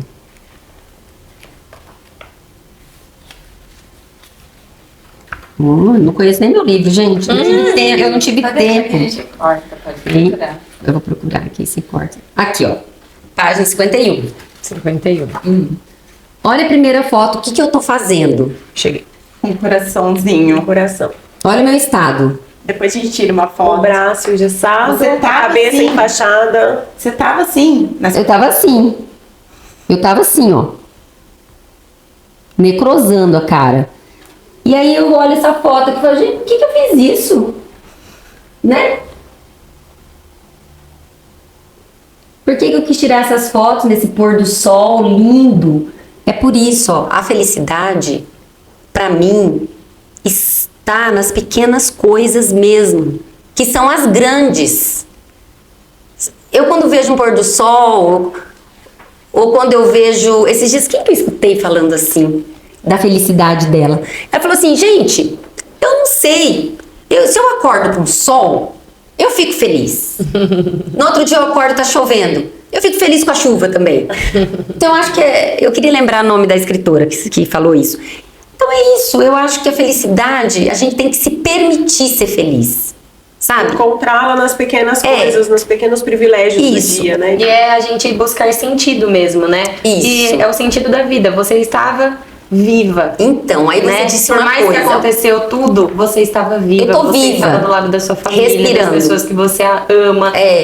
E assim, ó, o sentido da vida. Qual é o sentido da vida?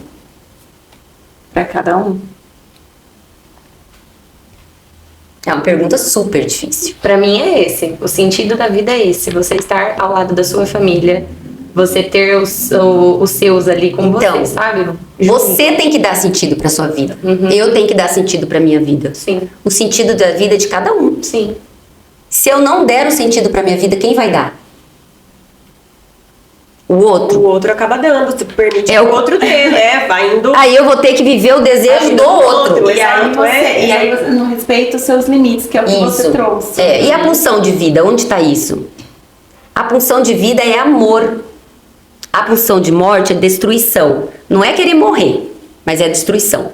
A pulsão de vida é o amor, é a construção, é você querer fazer o bem, é você querer construir algo, é você querer fazer coisas que te trazem prazer. Isso é pulsão de vida. É construir, é crescer, né? E eu trago isso muito forte dentro de mim, né? O que fez eu ficar assim? Não dá pra saber. Mas eu acredito que eu tive muito afeto, muito amor da minha avó, né? Tive da minha mãe também, mas não tive de pai. Por exemplo, eu nasci de uma família desestruturada, onde meu pai não me quis. Meu pai, quando eu nasci, minha mãe já tinha separado do meu pai. Meus 3 irmãos ficaram com a minha mãe e eu fiquei morando. Meus 3 irmãos ficaram com os avós paternos e eu, na barriga da minha mãe, fiquei na casa da minha avó materna, com a minha mãe, para ter filho. Então eu venho de um lar desestruturado, né? Morando na casa de vó, com tios te mandando, todo mundo, põe a Meire ali, faz isso com a Meire e tal. Então, assim, justifica eu repetir tudo isso? Então, a escolha de repetir o que você vive é sua, mas não é uma escolha consciente também, sabe? É que você vai levando isso para sua vida, né? E você vai fazendo outra coisa com isso, né? Eu nunca fiquei longe dos meus filhos, porque talvez eu não quis repetir o que aconteceu comigo. Então, a minha forma de amar é diferente da minha mãe. Ela tá errada? Não. Tá certa? Não sei. É o que ela fazia. Que fazia sentido pra ela no momento. O que fazia sentido de vida pra ela. Viver a vida dela, né? Do jeito que ela É queria. aquela história de quebrar padrões, de quebrar ciclos, né? Romper Isso. ciclos. Isso. Só que a gente só consegue se curando, né? E é isso que você faz há algum tempo. Exatamente. Talvez sozinha eu ia conseguir isso bem velhinha. Você entendeu? Lá, né? E tem pessoas que não precisam, gente. Tem pessoas que não precisam, Que já tem isso. que conseguem fazer isso. Mas tem muitas pessoas que precisam de outra pessoa, de um tratamento, de médico, às vezes de um psiquiatra. precisam de ajuda realmente para suportar viver, né? Ninguém vive igual. O sentido da vida é a gente que dá. De cada um é de cada um. É. Né? É, E as vivências. eu ia falar daquela música, ver se eu lembro dela. Amor é minha. A vida é minha. Quer ver? Daí, deixa eu colocar pra vocês, bem rapidinho pra vocês. Celular? É. Tem algum fácil? Tem, né? Põe aí, Marisa Monte. A dor é minha. Sabe? Né? Escreve aí no Spotify, ó. A dor é minha, não é de mais ninguém. De mais ninguém. Isso. Essa música, gente, ela retrata, ó. Olha como que ela começa, ó.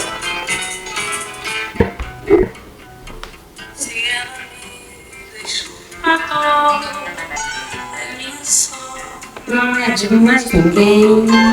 Aos outros eu devo falar dó. Devolva dó. Eu tenho minha dor. Se ela preferiu ficar sozinha, eu já tenho um outro bem. Se ela me deixou, a dor é minha, a dor é de quem tem. Tá vendo? Ó? A dor é minha, a dor é de quem tem. É isso. Eu acho que essa música da Marisa Monte retrata a dor, que a dor é minha, não é de mais ninguém. E eu não posso responsabilizar as pessoas pelas minhas dores, sabe? Ah, porque minha mãe, porque meu pai, porque eu não tive pai. Então, claro que eu não tô aqui tirando a responsabilidade, né? Nem também os crimes que praticam contra a criança. Sim. Não, estou falando de algo mais de criação, né?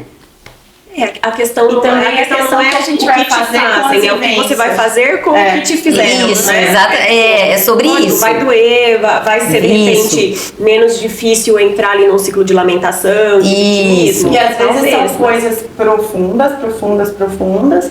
E às vezes parecem rasas pra alguém, só que são profundas pra quem tá Isso, vivendo. é. Então, tipo assim, É o que não dá você pra faz, medir, né? não dá pra Não medir. dá pra E às vezes medir. é muito, nossa, mas você tá sofrendo por causa disso? É. Tô, porque isso dói em mim. Isso tipo, dói em mim. Isso dói em mim e eu preciso me curar disso. E se eu tiver amor, se eu tiver amor por você, eu vou Ajudar. olhar você com paixão, né? Sim. Eu vou olhar, a palavra Pra já diz, respeitar, né? O seu o sentimento da outra pessoa. Eu não vou te julgar, né? Exatamente. Sem julgamento. Sem julgamento, porque às vezes eu acho que uma das coisas mais difíceis da vida é você não julgar o outro. Uma totalmente. amiga ontem falou assim pra mim, eu falei assim, eu sei que parece uma bobagem, né? E transcorria a história. Aí ela falou assim, Má, eu respeito a sua história. Respeite também, né? Então, muito lindo. sabe? Exatamente E isso isso. foi muita compaixão, né? Que você tá dizendo. Muita compaixão, muita empatia. É, muito legal. Empatia é você sentir a dor do outro, né? Ter o dó, mas também tentar entender o que ele tá sentindo, né? Se colocar. Porque é mais fácil a gente falar, ai, deixa pra lá isso aí. É o que mais acontece, né? E hoje com as redes sociais, se a gente for perceber, nossa, como as relações estão fluidas, né? Como a coisa tá, sabe, pra todo mundo, tá difícil. E as críticas surgem muito, né? Os haters, né? E às vezes a maioria não é nem escrito, não é? É no silêncio ali. Mas é muita crítica, né? É Eu muito. percebo. E pra mulher, gente, é muito difícil. Porque quando eu decidi dar minha cara tapa a colocar nas redes sociais, falei assim, nossa, o povo vai se assustar. Porque as pessoas não tinham dimensão do que estava acontecendo comigo. A Meire sofreu um acidente. E quando eu chegava no lugar, as pessoas se chocavam. Falei, cara, eu vou acabar com isso. Quero que as pessoas me olhem. Pode chorar? Pode, porque eu sei que tá sentindo isso. Meus amigos, quando me ligavam, choravam. Falava, gente, pelo amor de Deus, calma. Vamos esperar pra ver o que vai acontecer. Eles desesperavam, assim. Porque a coisa era feia mesmo, né? E sentir isso nas redes sociais, pra mim foi muito importante. Porque hoje a mulher tem que ser bonita, né? Magra. Ela tem que ser magra, cabelo arrumado, trabalhar fora. Os filhos têm que ser educados, né? Ela tem que ser muito amorosa com os filhos e uma Isso. ótima mãe, mas Isso. também tem que trabalhar fora. Tem que trabalhar fora, tem que ajudar Então, o marido aí a nas conta não contas. fecha. Alguma coisa tá errada aí, né? Porque querem que a gente seja tudo. Tudo no 100%, né? Tudo no 100%. Final de semana, cozinhar, né? Cuidar da casa, lavar, passar. É como que fala, trabalhe como se não tivesse filhos, cuide dos filhos como se não trabalhasse fora, né? Isso. E aí, e a gente já Tô disse. dizendo isso numa questão de muitas mães, né? Não Sim, tô dizendo sim. exatamente da minha condição, tô dizendo Muitas. na condição da grande maioria. Mas nós também. Quanto que a gente se cobra? Isso Toda também, mãe. Gente, quanto que a gente se cobra? A gente se cobra. Eu tenho filho de 24 e 34. Eu ainda me cobro. Sim. Como será que o Gabriel tá nas finanças? Se o Gabriel não tá se organizando do jeito que eu acho. Quem sou eu na fila do pão pra achar das finanças dele? Esses dias eu falei pra ele, né? Eu falei assim pra ele, quero fazer uma auditoria na sua conta. Quero fazer uma auditoria na sua conta, Gabriel. Eu tô achando que a coisa não tá fechando, né? Então, assim, quem sou eu pra fazer isso, né? Com filho. Se eu amo, eu vou respeitar. Se eu amo, eu tenho o dever de respeitar meu filho. Sim. Né? Eu acho que é isso.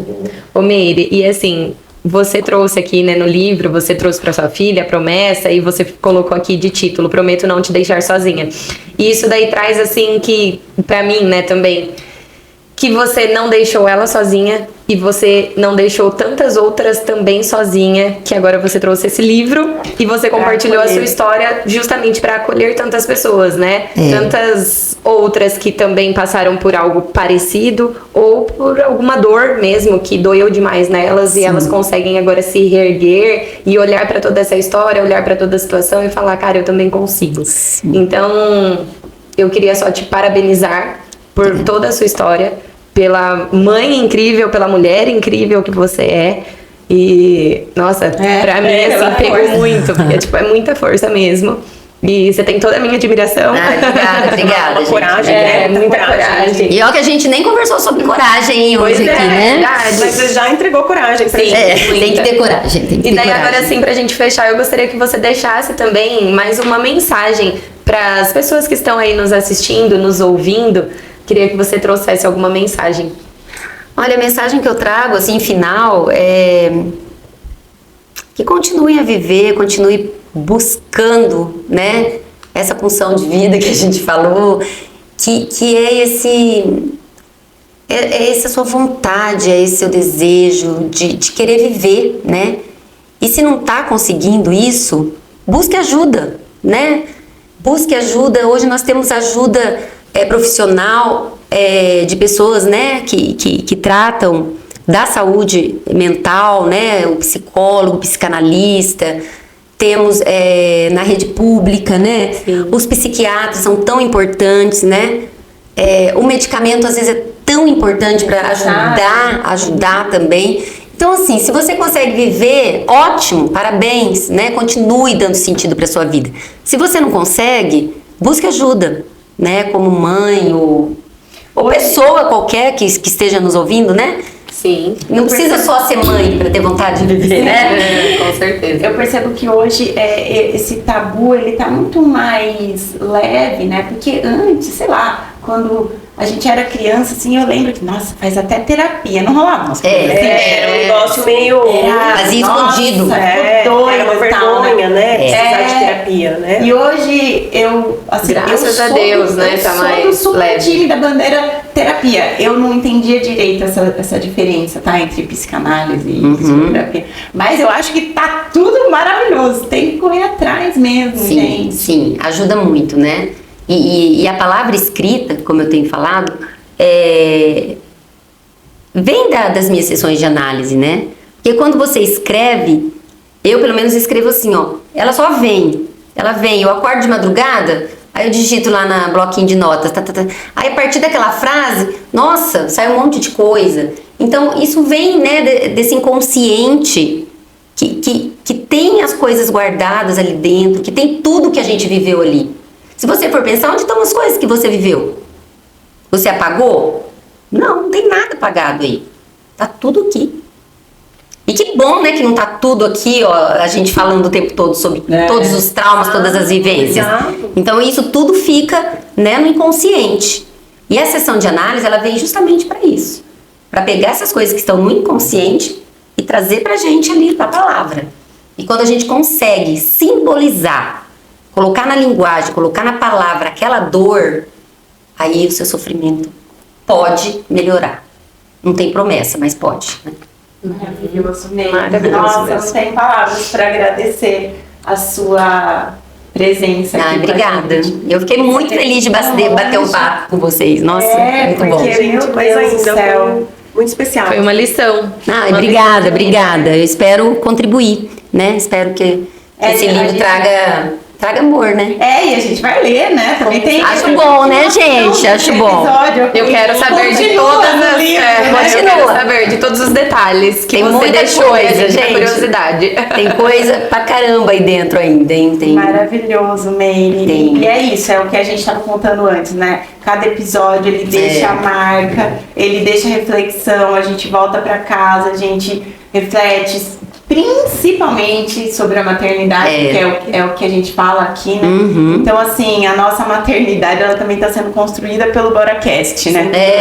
Eu acho que tá sendo um caminho muito legal pra vocês, muito né? construída, porque a gente escuta, nossa, nem sei enumerar. Não, são tantas histórias. Não, tantas e coisas que a entre gente vocês, leva. olha a Exatamente. riqueza, entre vocês, Sim. só de vocês três conversarem. Sim. Né? Compartilhar Esse isso, podcast né? já saiu disso, né? Já Porque saiu sempre dessas que nós três conversas. estávamos juntas, era muito gostoso de estar, Falar era muito sobre gostosa isso. a troca, de conversar. É. E por que não agora abrir para tantas outras, né? Poderem escutar também achei essas legal, histórias. porque eu não tinha essa troca, porque como eu tive filho mais cedo, antes das minhas amigas, então eu fui meio solitária, né? Ah, faz sentido. Então minhas amigas todas saíam, continuaram a vida, Sim, né? Esse talvez só foi ter isso com a Duda, né?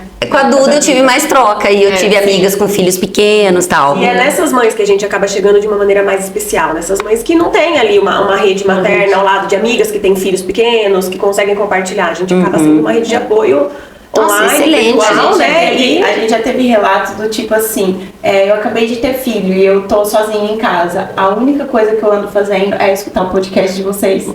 E aí, gente, isso dá um aquecer no coração, né? Com Porque certeza. É muito silencioso isso. Aham, né? muito. Mas o quanto tá fazendo de barulho na vida dessa mãe? Sim, às vezes você é a única coisa que resta para aquela pessoa, né? sim. E eu acho que vocês estão fazendo um trabalho incrível, porque chegar sobre a maternidade, né, dessa forma assim natural, nossa, eu acho incrível, né? De uma coisa assim relaxada, né? Uma coisa que você pode ouvir tranquilamente em qualquer lugar, né? Não é uma coisa marcada, Ah, sim, é. né? É um assunto que rende, né? É o assunto que rende. Nossa, Ah, tem história, tem. tem história, tem história. Inclusive, eu aproveito também agora pra falar, né, igual a Mari falou, isso daí aquece o nosso coração ouvir essas mensagens. Então, se você também, ó, chegou até aqui, assistiu o nosso episódio, aproveita, já compartilha com outras pessoas pra conhecerem também o nosso trabalho. Comenta aí se vocês estão gostando, estão curtindo o podcast, conta alguma experiência que você já teve aí com o nosso podcast, porque isso daí nos motiva a continuar levando tanto conteúdo relevante pra vocês. Meire, eu só quero trazer a última questão aqui, só de admiração do tanto dessa sua coragem em transformar, de transformar a sua dor em luz para tantas pessoas. E inundar essa luz, né, pra tantas pessoas. Obrigada, viu? Ai, obrigada a vocês, meninas. Obrigada, eu de adorei. coração. Foi eu maravilhoso também. ter você Nossa, aqui. Eu adorei Gente, muito. Muito obrigada. Então, Obrigada vamos trazer também. pro pessoal, se vocês puderem clicar no coraçãozinho do curtir, se inscrever no nosso canal, é muito importante vocês se inscreverem no nosso canal, porque quanto mais inscritos, mais a gente consegue continuar esse trabalho gratuito que a gente faz para vocês. E enviem esse vídeo para alguém que vai precisar dessa luz de coragem, de amor, de punção de vida. Gente, obrigada por estarem aqui até o final. Até semana que Obrigada. vem. Beijo. Beijo. Tchau!